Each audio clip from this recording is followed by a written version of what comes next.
नमस्कार दोस्तों, आज का जो टॉपिक है वो हमारा सॉल्यूशन है। लेकिन इसमें हमें क्या पढ़ना है, कंसंट्रेशन टर्म पढ़ना है। लेकिन कंसंट्रेशन टर्म समझने से पहले हमें सबसे पहले सॉल्यूशन के बारे में जानकारी होनी चाहिए। कंसंट्रेशन टर्म पढ़ने से पहले हमें सॉल्यूशन के बारे में जानकारी होनी चाहिए। इसको हिंदी में विलयन करते हैं, इसको हिंदी में विलयन करते हैं। अब ध्यान दीजिएगा, सॉल्यूशन होता क्या है। सॉल्यूशन एक हमारा होमोजीनियस मिक्सचर होता है। Solution is a homogeneous mixture. आप सोच रहे होंगे सर होमोजीनियस मिक्सचर क्या होता है। होमोजीनियस मिक्सचर, अब बात करते हैं हम होमोजीनियस मिक्सचर की। जैसे कि मान लेते हैं कि एक हमारा कोई भी बीकर है, solution is a homogeneous mixture. तो एक हमारा कोई बीकर है, बीकर में हम वाटर लिए, बीकर में हम क्या लिए, वाटर लिए।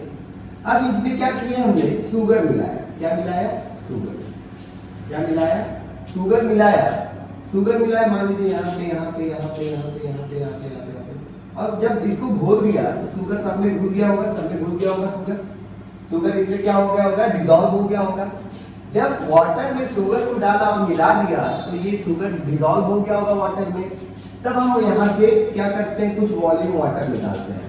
यहाँ से कुछ वॉल्यूम वाटर निकालते हैं, ठीक है। फिर यहाँ से कुछ वॉल्यूम वाटर निकालते हैं। अब दोनों को पिया तो दोनों में जो वाटर और शुगर का जो रेशियो होगा, दोनों कंडीशन में क्या होगा, इक्वल होगा।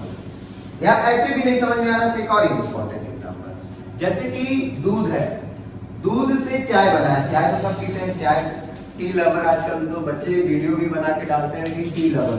हाँ, तो टी लवर ध्यान दीजिएगा कि जो चाय होता है, टी होता है, उसको क्या किया आपने, बनाया।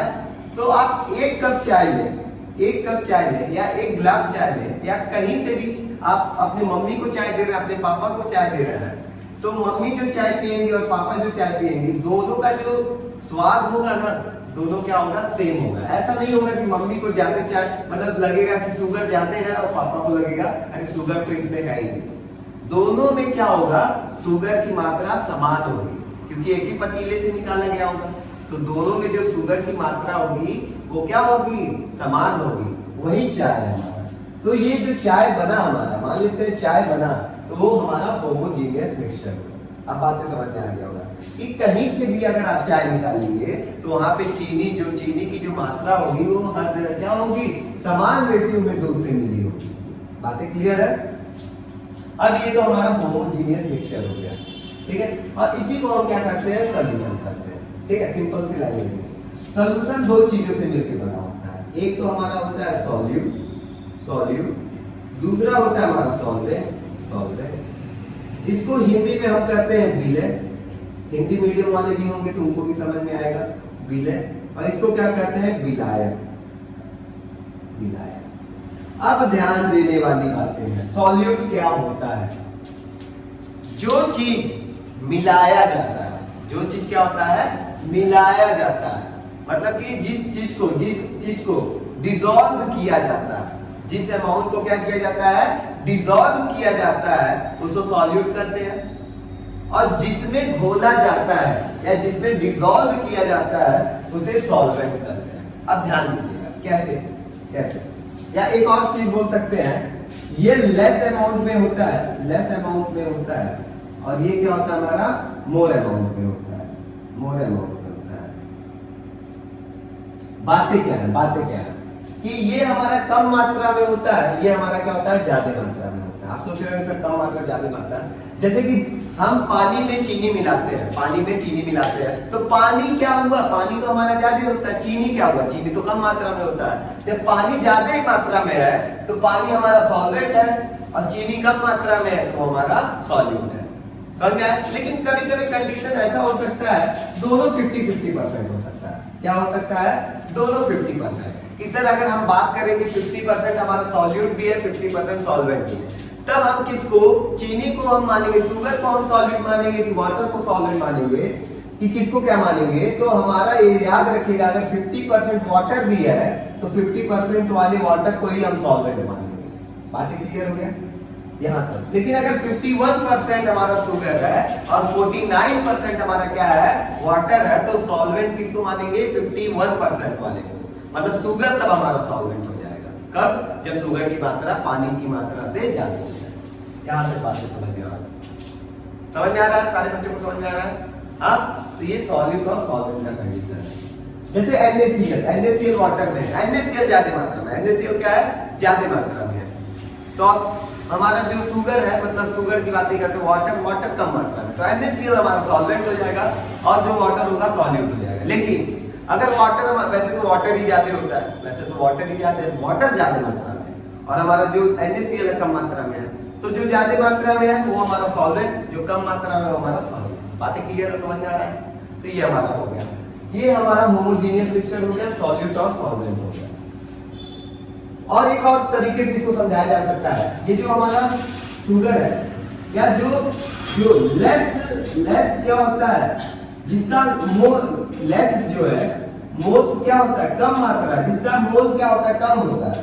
जो मोल क्या होते हैं? कम होते हैं, वो क्या होते हैं? हमारे सॉल्यूट होते हैं। और जिसका मोल ज्यादा होता है वो क्या होता है? हमारा सॉल्वेंट होता है। अब बातें समझ में आ रहा होगा। अब मोल्स निकालने आपको पिछले लेक्चर में पढ़ा दिया गया, आप हमारी पिछली वीडियो को देख सकते हैं। यहाँ तक बातें समझ में आ गया। तो सॉल्यूट और सॉल्वेंट, सॉल्यूट और जब सॉल्वेंट मिलता है तो हमारा सॉल्यूशन बनाता है। क्या बनाता है? सॉल्यूशन बनाता है। क्लियर है? बात समझ में आना? सॉल्यूट और सॉल्वेंट जब मिलता है तो हमारा क्या बनाता है? हमारा सॉल्यूशन बनाता है। तो ये तो हमारे हो गए सॉल्यूशन के बारे में छोटी बड़ी जानकारी है। लेकिन अब थोड़ी सी और इंपॉर्टेंट बातें करते हैं। बातें इंपॉर्टेंट करेंगे। आपको पता होगा जो स्टेट होता है, सॉलिड में होता है, लिक्विड में होता है, गैस में होता है। Solid state, liquid state, gas state. ठीक है? द्रव्य की तीन अवस्थाएं होती हैं। ठीक है? मैटर तीन अवस्था, solid state, liquid state, gas state. अब बात करते हैं, हमारा ये बात याद रखिएगा, जो सॉल्वेंट का स्टेट होगा वही स्टेट हमारा सॉल्यूशन का होगा। क्या हमने बोला? जो सॉल्वेंट का स्टेट होगा वही हमारा सॉल्यूशन का होगा। जैसे देखिए, पानी यहाँ पे ज्यादा मात्रा में है, चीनी कम मात्रा में है, तो जब दोनों घोल दिया गया, सॉल्यूशन किस मात्रा में है? लिक्विड में ही रहेगा ना, तो लिक्विड अवस्था में रहेगा। तो इसी तरह सॉल्वेंट की जो अवस्था रहेगी, जो स्टेट रहेगी, वही किसकी होगी? सॉल्यूशन की होगी। अब बातें क्लियर हो गई होंगी। जैसे कि ये हमारा सॉलिड, जैसे कि मान लेते हैं ये सॉलिड है, लिक्विड है, गैस है। ये हमारा सॉल्वेंट है, ये सॉल्वेंट है और ये सॉल्यूट है। उल्टा लिख दिए, कोई दिक्कत नहीं है। और यहाँ पे सॉल्यूशन है। हमने बोला जो स्टेट सॉल्वेंट का होगा वही स्टेट किसका होगा? सॉल्यूशन का। मान लेते हैं ये लिखिए, लिक्विड, सॉल्यूट। तो ये कौन से स्टेट पे होगा? तो जो हमारा सॉल्वेंट पे होगा वही होगा, तो ये भी हमारा लिक्विड होगा। दो क्वेश्चन आप अपने से ट्राई कीजिएगा, देखिएगा आ रहा है नहीं आ रहा है। ये सॉलिड है, ये लिक्विड है, ये किस अवस्था में होगा? ये हमारा नहीं दिया है, ये हमारा सॉलिड है और ये हमारा लिक्विड है। ये किस अवस्था में होगा? तो ध्यान दीजिएगा, जो हमारा सॉल्वेंट का स्टेट होता है वही तो हमारा किसका होगा? सॉल्यूशन का होगा। तो ये सॉलिड है तो ये भी क्या होगा? सॉलिड होगा। आप बात को समझ पा रहे हैं? अब देखिए, जो सॉल्यूशन का स्टेट होगा लिक्विड, तो वही हमारा किसका होगा? सॉल्वेंट का होगा। तो ये क्लास 12 के भी क्वेश्चन यहाँ पे कवर हो जाते हैं कि सॉलिड और सॉल्वेंट वाला कंडीशन क्या होता है, कैसे हम पता करें। जैसे एक और एग्जांपल लेते हैं, लास्ट एग्जांपल। जैसे मान लेते हैं सॉल्वेंट हमारा गैस है, ये सॉल्यूट हमारा गैस है और सॉल्वेंट हमारा लिक्विड है। तो सॉल्यूशन क्या होगा? अब आप लोग खुद बता सकते हैं सर कि सॉल्यूशन का वही स्टेट होता है जो सॉल्वेंट का होता है, तो हमारा क्या होगा? लिक्विड का होगा। ये बातें समझ में आ रहा है? आप सारे बच्चों को बातें समझ में आ रहा है? तो घबराना नहीं है, धीरे धीरे सारी बातों को समझ को आगे बढ़ना है। ठीक है? तो यहाँ तक आप लोग सारे बच्चे उतार लेते लीजिएगा। अब सॉल्यूशन के बाद हम सबसे इंपॉर्टेंट टॉपिक पे आते हैं, कंसंट्रेशन टर्म। अब कंसंट्रेशन टर्म ही हमारा सबसे इंपॉर्टेंट टॉपिक है। ये क्या होता है? दो चीजों पे डिपेंड करता है। एक तो हमारा वॉल्यूम होता है और दूसरा क्या होता है? मास होता है। एक हमारा क्या होता है? वॉल्यूम होता है और एक हमारा क्या होता है? मास होता है। मास, आप वो वाला मास समझ लीजिएगा, कौन सा? जो आता है ना पैर से पूरा बालू, मतलब जो भी था हटा के, मिट्टी हटा के अपना पूरा हटा देता है, वो वाला मास नहीं। पिक्चर होता है ना, कौन सा? टॉलीवुड बोलते हैं ना, साउथ वाली जो मूवीज होते हैं हैं, ऐसा मास नहीं, यहाँ पे वॉल्यूम और मास। ध्यान दीजिएगा, वॉल्यूम और मास की बात करते हैं। अब इन दोनों में से एक टेम्परेचर डिपेंडेंट होता है और एक टेम्परेचर इंडिपेंडेंट होता है। अब बात करेंगे सर टेम्परेचर डिपेंडेंट कौन होता है, टेम्परेचर इंडिपेंडेंट कौन होता है। अब यहाँ पे देखिएगा, जो मास होता है, ठीक है, मास। अब बात करेंगे कि आप हैं, आप कोई भी बंदा जो इस वीडियो को देख रहा होगा, ठीक है, उसका कुछ मास होगा। मान लेते हैं भाई तुम्हारा जो मास है 55 किलोग्राम है, 55 किलोग्राम, और तुम इंडिया में तुम्हारा जो टेम्परेचर होगा यहाँ पे 28 डिग्री सेल्सियस होगा। मान लेते हैं तुमको तुरंत हम क्या किए, जहाज बुलाए, तुमको अमेरिका भेज दिए। अमेरिका भी छोड़ो यार, रसिया भेज दिए। भाई रसिया जा रहा है, एकदम खुशी से लाल पीला हरा नीला हो गया भाई, रसिया रसिया क्या भाई, तुम रसिया जब जाओगे तो तुम्हारा वहां पे जो टेम्परेचर होगा मान लेते -12 डिग्री सेल्सियस होगा। तो देखो टेम्परेचर का डिफरेंस हुआ। तो भाई तुम्हारा तो 55 किलोग्राम था, जैसे रसिया में लैंडिंग हुआ तुम्हारा, तुम तुरंत 75 किलोग्राम के हो गए क्या? नहीं, तुम कितने किलोग्राम के हो गए? 55 ही रहोगे। तो सारे बंदे नहीं चल जाते, हाँ, जो पतले वो क्या होता है, रसिया चल जाते, भाई हमारा वेट बढ़ रहा है, रसिया चल जाओ, हाँ, एक ही दिन में रसिया चल के वापस आ जाते हैं भाई, 55 से 75 हो जाता है। तो समझ में आ रहा है कि टेम्परेचर क्या होता है, डिफरेंस होने के बाद भी, टेम्परेचर डिफरेंस होने के बाद भी अलग कंट्री में हमारा वेट क्या होगा, सेम ही रहना है। अरे लगभग 1 किलो, मतलब 0.2 किलोग्राम का कोई फर्क नहीं पड़ता। यहाँ तक समझ में आया, मतलब कि वेट क्या हुआ, समान रह गया, मतलब मास हमारा नहीं बदला। तो टेम्परेचर ये डिपेंडेंट है कि इंडिपेंडेंट है? तो ये टेम्परेचर क्या है, इंडिपेंडेंट है। आप कहीं पे रहिए, आपका वेट नहीं बदलेगा। तो ये क्या होता है, टेम्परेचर इंडिपेंडेंट होगा, इंडिपेंडेंट, मतलब कि ये टेम्परेचर पे डिपेंड नहीं करता है। बातें क्लियर हो गई होंगी। अब इसके बाद करते हैं सबसे इंपॉर्टेंट बात, वॉल्यूम। मान लीजिए कि कोई भी आप बॉटल लिए, बॉटल में कोई भी चीज फंस गया है, बॉटल को गर्म कर दीजिए। बॉटल को गर्म करेंगे तो वॉल्यूम बढ़ेगा, वॉल्यूम बढ़ेगा तो गेंद अंदर जा सकता है। मान लेते हैं एक मतलब बॉटल लिए, बॉटल का ऊपर एक ढक्कन है, ढक्कन को अंदर फेंकना है। मान लीजिए ढक्कन को अंदर फेंकना नहीं, अंदर जाता वॉल्यूम, उसको हीट कीजिए, वॉल्यूम बढ़ेगा, अंदर चला जाएगा, ठीक है। तो ये वॉल्यूम क्या होता है, टेम्परेचर डिपेंडेंट होता है। क्लियर है, बात समझ में? अब ध्यान दीजिएगा, अब ये कंजर्वेशन टर्म 8-9 तरह के होते हैं, 8-9 होते हैं, सबको लाइन बाय लाइन बताते हैं। और ये भी बताएंगे कि क्यों किसको वॉल्यूम में रखा गया, क्यों किसको मास में रखा गया। समझ में आ रहा है? तो ये इंपॉर्टेंट बात है कि बताया नहीं जाता है कि क्यों इसको इसमें रखा गया, क्यों इसको इसमें रखा गया। तो इसमें कौन कौन से आते हैं? तो पहला आता है W/V%, क्या आता है, W/V%। सेकंड आता है हमारा V/V%। थर्ड आता है हमारा मोलैरिटी। फोर्थ आता है हमारा नॉर्मैलिटी। क्या आता है, नॉर्मैलिटी। अब बातें ध्यान दीजिएगा, बहुत ध्यान देने वाली बातें हैं। जो मोलैरिटी और नॉर्मैलिटी है, यहाँ पे देखिए वॉल्यूम तो आ रहा है, तो आप सोचेंगे यहाँ से इसमें वॉल्यूम आ रहा है, इसको वॉल्यूम में रखिए। तो भाई नॉर्मैलिटी और मोलैरिटी को क्यों रखा जा रहा है? जब इसको आप आगे पढ़ेंगे तो इसमें भी वॉल्यूम आता है, इसमें भी क्या आता है, वॉल्यूम इन्वॉल्व होता है, और इसमें भी क्या होता है, वॉल्यूम इन्वॉल्व होता है। इसलिए इसको हम लोग वॉल्यूम वाले में रखते हैं। बात समझ में आ गया? इसको जब डेफिनेशन वगैरह पढ़ेंगे तो इसमें वॉल्यूम आता है, तो वॉल्यूम आता है मतलब कि इसको हम वॉल्यूम वाले में रखते हैं। क्लियर बात समझ में आ रहा है? क्लियर, आगे अब इसके बाद मास डिपेंडेंट। अब जो बच गए मास डिपेंडेंट में कौन W/W%। अब देखिए यहाँ पे दोनों वेट है, तो W/W हो गया भाई, किसमें हो गया, मास में हो गया। फिर इसके बाद क्या होगा, मोल फ्रैक्शन। क्या होगा, मोल फ्रैक्शन होगा। सर इसके बाद क्या होगा बता दीजिए, जल्दी बता दीजिए सर। तो भाई बताते हैं, सुनो। मोल फ्रैक्शन के बाद हमारा आता है, हमारा ppm। क्या होता है, ppm भाई, ppm क्या होता है, पार्ट्स पर मिलियन। मतलब क्या होगा, अभी आगे समझाते हैं, सारी बातों को इजीली समझाते हैं। फिर एक और होगा, रोना नहीं है किसी को भी, ppb या pp, पार्ट पर मिलियन। फिर एक और बात आता है, मोलैरिटी। क्या आता है, मोलैरिटी। बात समझ में आएगा? ये हमारे कंसंट्रेशन टर्म है, इसको लाइन बाय लाइन बता दीजिए। यहाँ तक बातें समझ में आए? अब क्यों इसको इसमें रखा गया, क्यों इसको इसमें रखा गया? इसमें वॉल्यूम कहीं ना कहीं आता होगा, वेट आता है ये अलग बात है, लेकिन वॉल्यूम आ गया ना, तो इसको वॉल्यूम वाले में रखा गया। और यहाँ पे क्यों हम मास वाले में रखते हैं, क्योंकि इसमें टोटली मास वाली निकालनी है। बात क्लियर है? अब हम लाइन बाय लाइन सारे कंसंट्रेशन टर्म को एक एक करके हम क्या करेंगे इस वीडियो में पढ़ेंगे। ए टू जेड जितने भी हम लिखे हैं सारे टर्म को ए टू जेड हम मोल कर यहाँ पे कंसंट्रेशन टर्म को पढ़ेंगे। तो सबसे पहला स्टार्ट करते हैं, स्टार्ट कीजिएगा सारे बच्चे। सबसे पहला हम स्टार्ट करते हैं, सबसे पहला स्टार्ट करते हैं W बाई W%। सबसे पहले क्या स्टार्ट करते हैं W बाई W%। अब ध्यान दीजिएगा इसको, तो यहाँ पे दो चीजों की बात होती है, किसकी बात होती है, यहाँ पे इसको हम सॉल्यूट बोल सकते हैं, सॉल्यूट का wait.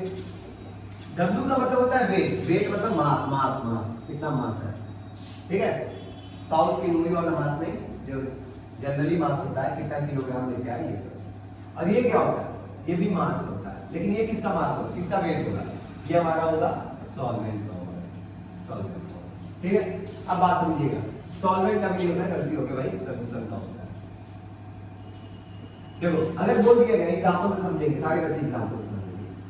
2% NaCl, 2% NaCl dissolve in 1 litre solution, litre में नहीं बताएंगे, बस बोल देंगे dissolve in solution। इसका मतलब क्या होगा, इसका मतलब क्या होगा, इसका मतलब ये हो गया, इसका मतलब ये हो गया कि हमारा 2 ग्राम क्या है, हमारा 2 ग्राम NaCl होगा, 2 ग्राम NaCl मतलब क्या होगा, NaCl एज अ सॉल्यूट होगा, क्योंकि हमने बताया सॉल्यूट जो कम मात्रा में होता है। और सॉल्यूशन कितना होगा, 100 ग्राम सॉल्यूशन, क्योंकि ये W/W से सॉल्यूशन भी ग्राम में। बात समझ में आ गया, 2 ग्राम NaCl होगा और 100 का सॉल्यूशन। तो सर अगर आप हमको ये बताना सर सॉल्वेंट भी बता देते, हम तो बिल्कुल बताएंगे भाई, आपसे दूर समझ आ पाएंगे, एक दूसरे से लगा पाएंगे तभी तो आगे बढ़ेंगे। हाँ सही बात है। सॉल्यूट प्लस सॉल्वेंट, ये क्या होता है, सॉल्यूशन होता है भाई। तो सॉल्यूट कितना दिया है, कितना दिया है, 2 ग्राम। सॉल्वेंट कितना दिया, मान लेते नहीं दिया भाई, और सॉल्यूशन कितना है, तो यहाँ से सॉल्वेंट नहीं निकालेंगे, उधर जाएगा माइनस हो जाएगा, तो x कितना है 90। सॉल्वेंट निकाल के भाई नहीं निकलेगा, आगे ठीक है, समझ में आ रहा है। चलिए किस्सा याद आ गया, क्या होता है कि दाना जानते हैं, केसर जानते हैं, केसर क्या हुआ कि एक मतलब औरत प्रेग्नेंट थी, तो डॉक्टर बोला कि केसर खाओ, यार उसके घर में ही कोई बोल दिया कि केसर खाओ, केसर जानते हैं, तो केसर खाने से ये बच्चा गोरा पैदा होता है। तो ठीक है भाई, केसर खाने से बच्चा गोरा पैदा होता है, तो उसने क्या किया कि केसर खाना स्टार्ट किया, भाई सुबह भी केसर खा रही थी, दोपहर में भी केसर खा रही थी, और शाम को भी केसर खा रही थी, और रात में दूध के साथ भी केसर खा रही थी। मतलब वो तो बोले कि बस केसर थोड़ा सा खा लेंगे, ये तो भाई साहब 3 टाइम 4 टाइम केसर ही केसर, इतना केसर की बात ही मत करो भाई। जब बच्चा पैदा हुआ तो डॉक्टर नर्स जो उठाई वो देख के हैरान हो गई, और जो सासू माँ थी और वो भी हैरान हो गई, भाई क्यों क्या हो गया, भाई चितकबरा लड़का हो गया। तो माँ उसकी बोली ये तो बाप पे भी नहीं गया, माँ पे भी नहीं गया, किस पे गया, ये तो अजय देवगन पे गया है।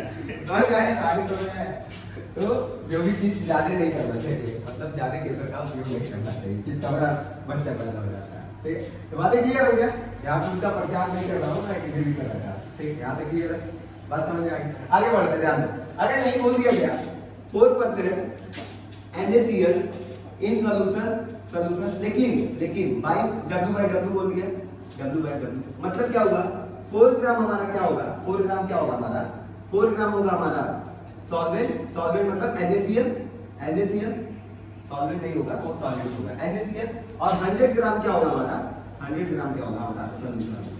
बातें क्लियर हो गई। अब यही को बोल दिए 8% NaCl इन W/W मतलब क्या होगा, 1 ग्राम NaCl होगा, मतलब कि सॉल्यूट, 100 ग्राम हमारा सॉल्यूशन होगा। अगला क्वेश्चन, एक और एग्जांपल है, मजा आ जाएगा। बोल दिया गया 10% शुगर इन सॉल्यूशन, अब किससे, W/W से भाई, W/W। तो इसका मतलब क्या हो गया, तो आप सारे मट्टे मनी में सोच लियोगे सर 10 ग्राम शुगर होगा, एकदम होगा भाई, 10 ग्राम शुगर होगा, और कितना सॉल्यूशन होगा भाई, 100 ग्राम। 100 ग्राम क्या होगा, सॉल्यूशन होगा, सॉल्यूशन। अगर सॉल्वेंट पूछ दिया गया तो कहोगे सर 100 का अंडरस्टैंड करते सर 90 ग्राम क्या होगा हमारा सॉल्वेंट होगा। तो बात समझ में आ गई, तो ये तो हमारी बातें हो गई कि ये होता है, लेकिन इसका फॉर्मूला क्या होता है? सर फॉर्मूला भी बता दो, नहीं तो हमारा एग्जाम में गलती हो जाएगा। तो फॉर्मूला भी बताते हैं, फॉर्मूला के बिना तुम लोग का चलता ही नहीं। W/W% है मास ऑफ सॉल्यूट। क्या? Mass of solute. देखो mass of solute, mass of solute लिखते हैं अभी हम इसको प्रूफ भी करते हैं। Mass of solute upon mass of solution into 100। अब सोचोगे सर ये सही कैसे हम बताइए? भाई बोला है 4% NaCl, तो तुमने बोला 4 ग्राम, तो 4 ग्राम मास ऑफ सॉल्यूट कितना है? 4 ग्राम। सॉल्यूशन कितना है? 100 ग्राम इनटू 100। देखो काट दो 4% आया कि नहीं आया? इसी तरह 2% वाला कर दो, 2/100 इनटू 100 2% आया कि नहीं आया? तो ये हमारा क्या है? W/W% होता है। पहला हमारा कंसंट्रेशन टर्म यहाँ पे समाप्त होता है। अब देख लीजिए सारी चीजों को लाइन बाय लाइन उतार दो।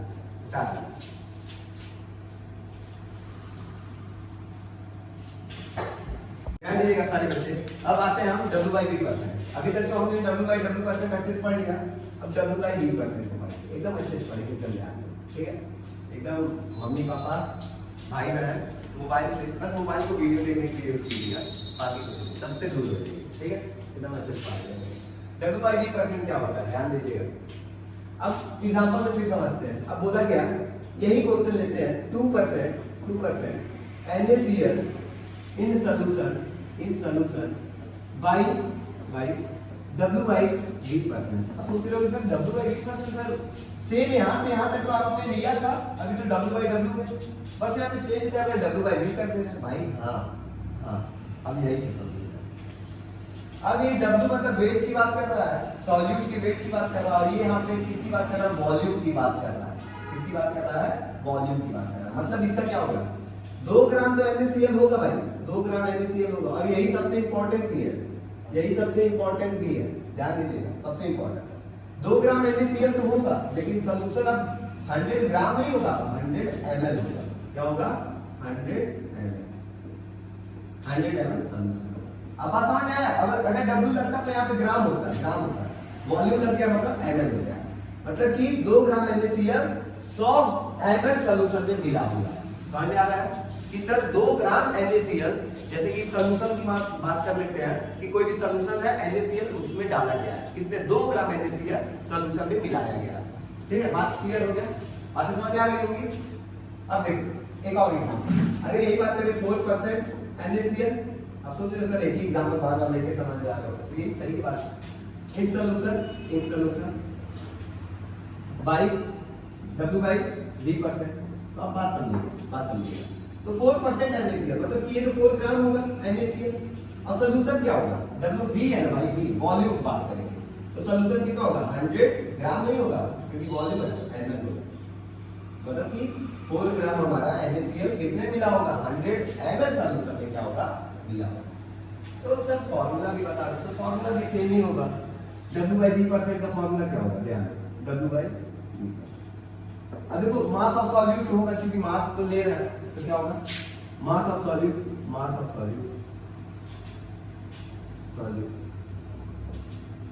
फिर यहाँ पे तो मास तो नहीं ले रहे हो, अब क्या ले रहे हो? वॉल्यूम ले रहे हो, तो क्या होगा? Volume of solution.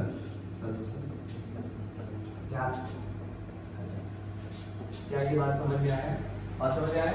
क्लियर है? तो आपको कोई भी दिक्कत नहीं होता होगा कि हाँ सर फॉर्मूला भी हम लोग आते हैं, क्योंकि V यूज होगा, V तो वॉल्यूम ऑफ सॉल्यूशन। ठीक है, यहाँ तक बातें समझ में आ गई। अब लास्ट टॉपिक पे अपने चलते हैं। इसमें हमारा क्या होता है? V/V। अब तो सर आपको ये आप लोग के दिमाग में ये खुद बैठ गया होगा सर V/V। ये 11 और 12 दोनों में यूज होता है, समझ में आया? ये सारी चीजें V तो सर वॉल्यूम है सर, V तो वॉल्यूम है हमारा, V तो वॉल्यूम है। हाँ सही भाई, V वॉल्यूम है, और ये भी वॉल्यूम है। तो ये किसका वॉल्यूम होगा? सॉल्यूट का वॉल्यूम होगा। ये क्या होगा? सॉल्यूशन का वॉल्यूम होगा। जैसे कि बोल दिया गया 2% बेंजीन इन सॉल्यूशन, अब किससे? Bye V/V%। ये ज्यादा इंपॉर्टेंट नहीं है, इंपॉर्टेंट ये लेकिन देखो, तो इसका मतलब क्या समझे? 2 ml बेंजीन, क्योंकि वॉल्यूम की बात हो रहा है, ml लगाएंगे। बेंजीन किसमें होगा? 100 ml, कितने होगा? 100 ml। समझ आ रहा है? 2 ml बेंजीन, 100 ml क्या होगा? सॉल्यूशन होगा। अब तो बातें समझ में आ रही होंगी। हाँ सर, अब बातें आप क्लियर हो रही होंगी। जैसे बोल दिया गया 4% HCl in solution bye WI, sorry WI नहीं, V by V। अब इसका क्या होगा, कोई बता सकता है? मन ही मन में बता लीजिएगा कि सर 4 ml हमारा क्या होगा, HCl होगा। मन की बात किसी को नहीं बतानी है, खुद को जाननी है, क्योंकि मन की बात कहीं और बताएंगे तो थप्पड़ खाएंगे। समझ आ रहा है? 4 ml HCl होगा और सॉल्यूशन कितना होगा, सॉल्यूशन कितना होगा 100 ml। अगर क्वेश्चन ये बोल रहे कि सॉल्वेंट कितना होगा, सॉल्वेंट कितना होगा, सॉल्वेंट कितना होगा, सॉल्वेंट कितना होगा, हो रहा है 96 लो है, बंद नहीं कर सकते, ठीक है। तो इसका मतलब क्या होगा, 4% HCl इन सोल्यूशन का मतलब क्या होगा, 4 ml हमारा HCl होगा, 4 ml हमारा HCl होगा और 100 ml हमारा क्या होगा, सोल्यूशन होगा। तो आपसे यहाँ बात कर रहे हैं, सॉल्वेंट कितना होगा भाई, सॉल्वेंट कितना होगा। आपने बोला कि solute plus solvent equal to 100, 4 + x equal to 100 लिख लेते हैं भाई, लिखना ज्यादा आपको अच्छा लगता है 100, क्योंकि ये सॉल्वेंट है, सॉल्यूट है, ये सॉल्वेंट, ये हमारा सॉल्यूशन है। तो कितना हो जाएगा 96 ml हो जाएगा, तो हमारा क्लियर सॉल्वेंट वाला 96। अब सर इसका फार्मूला भी बता दो सर, नहीं तुम्हारे याद फार्मूला ही बता, V by V फार्मूला से क्या होगा आप लोग खुद बता लेंगे क्या होगा, volume of solute, volume of solute,